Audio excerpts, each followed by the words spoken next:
Yeah, I think the impact of the studies on my life has been profound because as a young person, you start to read books about mysticism and you want them to be real.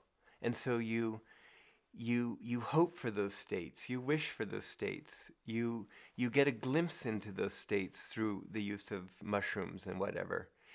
And if you ever have the opportunity to experience DMT, or if you're lucky enough to be able to endogenously produce enough DMT to have this, then all of a sudden it's not a question of faith anymore. You now have gnosis, Gnoisis. And with that, you it changes your whole relationship to your death, your impending death.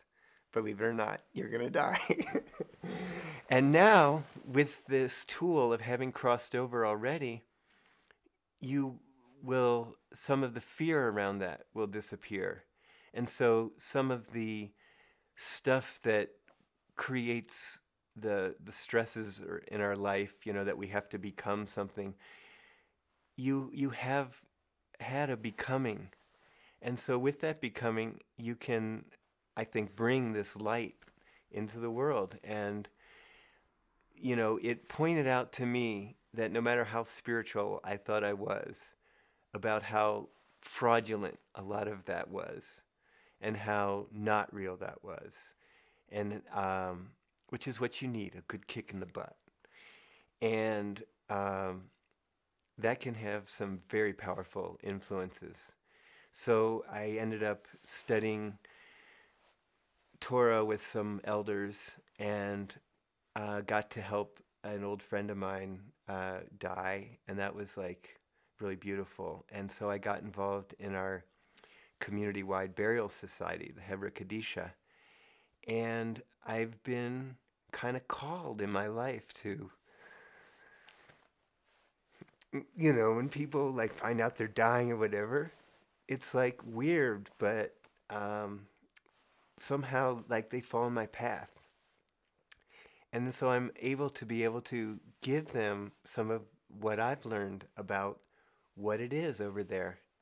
And some of the people who've been really close to me in my life who've died, they come to me all the time, especially like at a certain time of year. And again, this whole notion of developing your dreams to where you can have dreams that are like totally significant, and they're not just your working out stress dreams, which we have a lot of, but ones that feel hyper real, just like DMT feels hyper real, super significant for you. And, I had this dream, and this friend of mine has been dead for like 30 years. And so she visits me, and, and we're talking and stuff, and, clearly she's been dead for a while. And I say, "Oh, you look good." And she goes, "You lying sack of shit. You know I look bad. I've been dead for 30 years.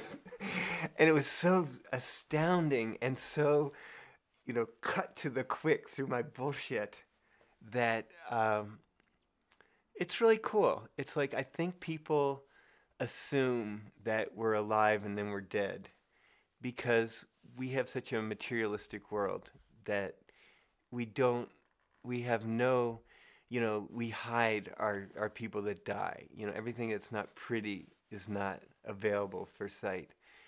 Well, one thing that I've realized is that the beauty is in the flaws, and that what makes us really, really awesomely beautiful is how imperfect we are, and how each of us has this, we're like all a piece of the splintered soul, and we're all riding that carousel. And when we can come before others who have a lot of light and radiate, and that is it's just this beautiful thing. And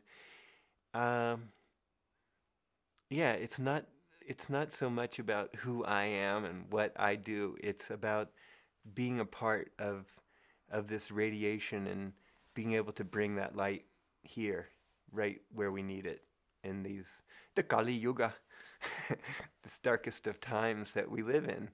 is also the brightest of times. And that's the sort of bizarre interplay of shadow and light, that when it seems super dark, that's when all the light, comes in.